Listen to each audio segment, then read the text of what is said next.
Hello everyone and welcome to another Dust Tale video. My name's David Wells, I'm Head of Communication for Fairy Tale Distillery. This video I am going to be talking about our timeboxing feature that will be present on all Dust Tale servers. I already went over this in the video on mmorpg.com that some of you may have seen, but that was quite a long video and the audio wasn't that great. I've got a new microphone since then, so I decided I'd make this series where I'll go over each of the systems and features by themselves so that people don't have to sift through a 15-minute long video just to get info. Probably a good place to start is just by explaining what timeboxing actually means. Timeboxing is the feature that Dust Tale servers will have in that they actually come to an end. They're not like traditional MMOs that you create a character and then you've got that character on that server forever. They'll actually come to an end. People will lose their characters, their gear, the entire server will come to an end, and then people will join a new server and create a new character and go through the gameplay all over again.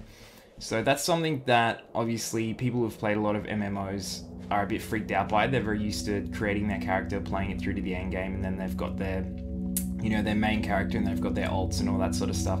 So I want to create this video to explain how we plan to implement it and what our motives are behind it, just so that people actually understand where we're coming from and they don't see it as such a negative thing. One of the main motives behind this feature is actually to bridge the gap between newer and older players, because a lot of MMOs at the moment, particularly PvP based ones, which Dust Tale will be, open PvP and full loot, they have the issue of newer players trying to progress in the game but constantly coming across characters that they have no chance of competing against. And so by ending the servers and everyone starting on a clean slate on a new server, newer players are on an even playing field with these older players. Even though the older players probably have a bit more experience under their belt, obviously, so they do kind of still have an advantage, but it just makes the whole process a lot easier of entering the game for the first time. It makes it not so jarring, you're not getting ganked every 10 minutes by someone that you don't have a chance of even competing against.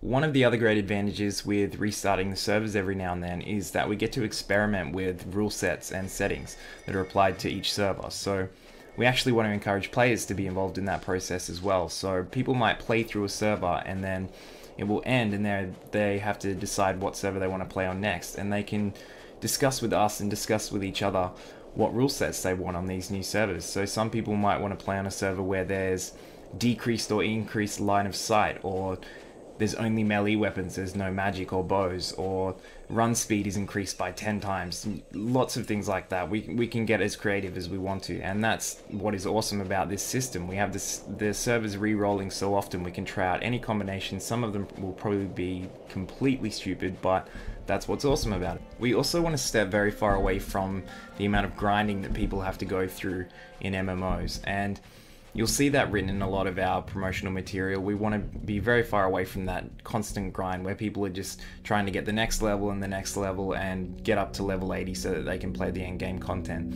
We are going to have endgame content, so to speak. There's going to be an end event that the server will sort of go out with a bang, but the entire gameplay isn't going to be all about waiting to get there, if that makes sense, because that's how a lot of MMOs feel. You feel like, oh, I just want to get to level 10 so I can get that next skill, and then I can finally go to this other zone where I'll kill all these little stupid animals that don't mean anything, and then you finally get to the end game and you can actually get to the big, fun stuff. We don't want the gameplay, like the everyday gameplay, to be like that in Dust Tale. We want people to join the game and day one they can go out and take part in really interesting activities, and they can do that every day that they play Dust Tale. They can go out and get involved in resource warfare, sieges, general skirmishes, large wars with other large factions of players. So we want it to be interesting all the time, not just people waiting until they can get to the interesting part of the game. I hope some of that was convincing and I have changed a few people's minds and they don't think it's too bad that they'll be losing their character anymore. But as far as implementation of the timeboxing system goes, we are still discussing how long each server's lifetime will be, but that will probably fit in with people choosing their own rule sets for each server. People can probably decide how long they want their server to be. So maybe some people only want to play on a server that lasts the length of their school holidays or something like that. Maybe some other people want to play the length of 6 months or something even longer than that. So that can fit into people's play styles even more. We're really flexible as far as the implementation of this system. I think that pretty much covers everything to do with timeboxing, but if anyone has any other questions that they would like to ask, all they need to do is head over to our forums. I'll leave a link to that in the description, and Alex or I will talk to you about it, and we would also love suggestions to do with the features and systems that we're implementing. So I hope to talk to you guys soon, and thank you for watching. Bye.